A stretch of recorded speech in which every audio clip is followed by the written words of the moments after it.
Eu te amo! Para! Eu tenho 1 ano de vida no máximo.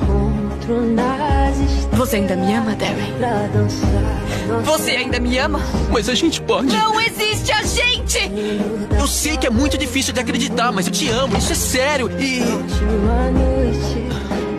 Uma condição. Qualquer coisa. Você precisa parar de falar eu te amo. Todo mundo acha que ama, mas no fundo não ama. Isso não existe. Isabelle, Ai, ferrou. quer casar comigo? Você tá mesmo me pedindo em casamento? O câncer já se espalhou por todo o corpo. Os órgãos dela estão parando. É questão de semanas agora. Eu lamento. Quer casar comigo ou não, mané? Eu quero.